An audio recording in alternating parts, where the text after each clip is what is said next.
Hold up, I ain't with that. Devil try to get his leg back. Pull up, spin back. Pull up, spin back. Assalamualaikum warahmatullahi wabarakatuh. Kami dari kelompok 4 ingin memberikan pembelajaran mengenai hukum perdata.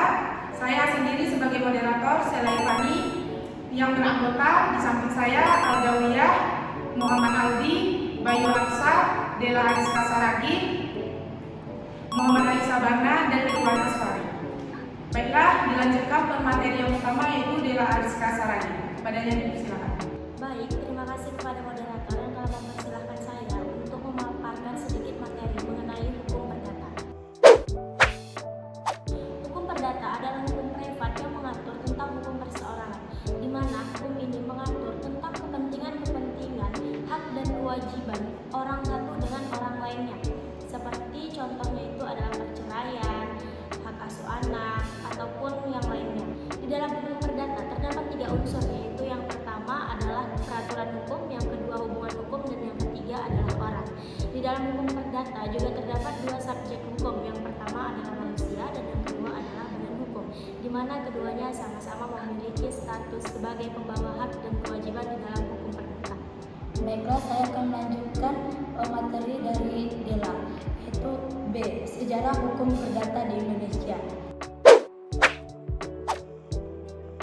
Hukum perdata yang berlaku sekarang di Indonesia adalah hukum perdata Belanda atau BW. Hukum perdata Belanda ini juga berasal dari hukum perdata Prancis. Pembentukan kodifikasi hukum perdata Belanda itu baru selesai pada tanggal 5 Juli 1830 dan diberlakukan pada tanggal 1 Oktober 1838. Kemudian, hukum perdata yang berlaku di Indonesia adalah hukum perdata atau BW Belanda, karena Belanda pernah menjajah Indonesia. Jadi, BW Belanda juga diberlakukan di Hindia Belanda.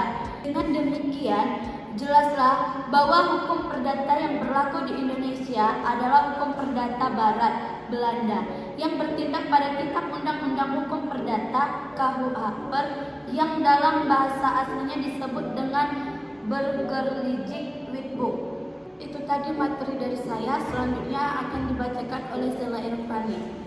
Baiklah, saya akan melanjutkan materi dari Aldawiyah, yaitu C. Sistematika hukum perdata. Sistematika hukum perdata terdapat dalam Kitab Undang-Undang Hukum Perdata dan terbagi dalam Ilmu Pengetahuan dan Kitab Undang-Undang Hukum Perdata atau KUHP Perdata. Terdapat perbedaan di antara kedua kitab ini. Baiklah, yang pertama yaitu dari segi ilmu pengetahuan, Kitab Hukum Perdata dibagi menjadi 4. Yang pertama, hukum perorangan, yaitu di dalamnya itu berisi tentang penjelasan hukum atau peraturan tentang perorangan. Kedua yaitu hukum keluarga, di dalamnya itu menjelaskan tentang peraturan antara orang tua dan anak. Yang ketiga yaitu hukum kekayaan, yang dalamnya itu berisi tentang peraturan mengenai kekayaan atau benda. Dan yang keempat yaitu hukum waris. Di dalam hukum waris yaitu menjelaskan tentang peninggalan benda atau kekayaan pendahulu. Sekian materi dari saya. Materi berikutnya akan dilanjutkan oleh Muhammad Aldi. Baiklah, saya Muhammad Aldi akan melanjutkan materi dari Sela Irfani, yaitu tentang hukum perseorangan. Dalam satu hukum itu satu hukum itu dibagi dari 2, yaitu manusia dan badan hukum. Mengenal tentang manusia. Manusia dalam satu hukum yaitu memberi hak dan kewajibannya sejak manusia itu lahir dan berakhir sesudah dia meninggal dunia. Jadi seorang anak yang masih di dalam kandungan ibunya sudah menjamin untuk mendapatkan warisan jika ayahnya meninggal dunia, asal anak tersebut dilahirkan hidup. Selanjutnya pada pasal 3 Kitab Undang-Undang Hukum Perdata menyebutkan bahwa tiada suatu hukuman pun mengakibatkan kematian perdata atau kehilangan segala hak kewarganegaraan. Nah, mengenal tentang badan hukum. Badan hukum itu terdiri atas yayasan, koperasi, atau PT. Baiklah, saya akan menyambung materi dari teman saya Muhammad Aldi. Putusnya perkawinan dan akibatnya. Perkawinan menurut ketentuan pasal 38 Undang-Undang Perkawinan. 1. kematian, 2 perceraian, 3 keputusan peradilan. Adapun dampak putusan perkawinan adalah 1 terhadap anak, 2 terhadap harta perkawinan, 3 terhadap status. Baiklah, materi selanjutnya akan dibagikan oleh teman saya Irwan Aswari. Baiklah, saya Irwan Aswari akan melanjutkan materi dari rekan saya Ali Sabarna, yaitu tentang hukum waris. Hukum waris jika terdapat suatu peristiwa hukum, yaitu meninggal seorang sekaligus menimbulkan akibat hukum, yakni bagaimana pengurusan dan kelanjutan hak-hak dan kewajiban seorang yang meninggal dunia itu.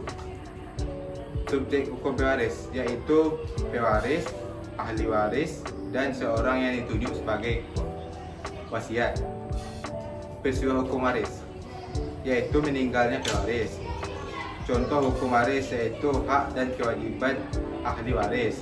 Objek hukum waris yaitu harta warisan peninggalan almarhum atau almarhumah.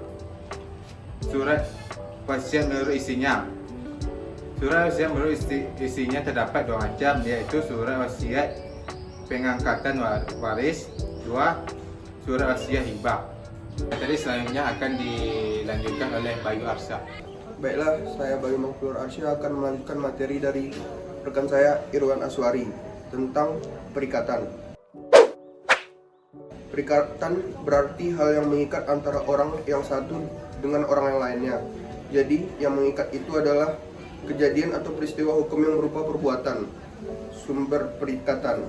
Perikatan yang lahir dari undang-undang terdapat 2 macam, yaitu perikatan yang lahir dari undang-undang saja dan perikatan yang lahir dari undang-undang karena perbuatan manusia.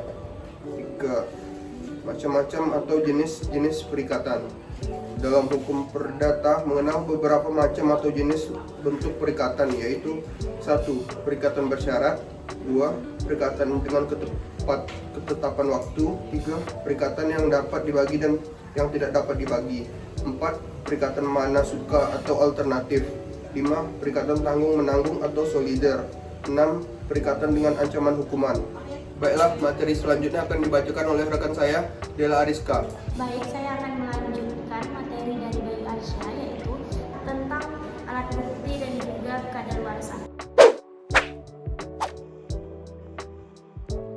Jadi di dalam alat bukti ini terdapat 5 alat bukti. Yang pertama adalah surat, yang kedua adalah saksi, yang ketiga adalah persangkaan, yang keempat adalah pengakuan, dan yang kelima adalah sumpah. Lewat waktu kadaluarsa dijelaskan dalam pasal 1946 di dalam KUH Perdata, di mana dengan lewatnya waktu dalam pasal tersebut bisa menjadi milik atas suatu benda tersebut. Baiklah, cukup sekian dari pembelajaran video dari kami. Semoga bermanfaat. Kami tutup dengan Assalamualaikum warahmatullahi wabarakatuh.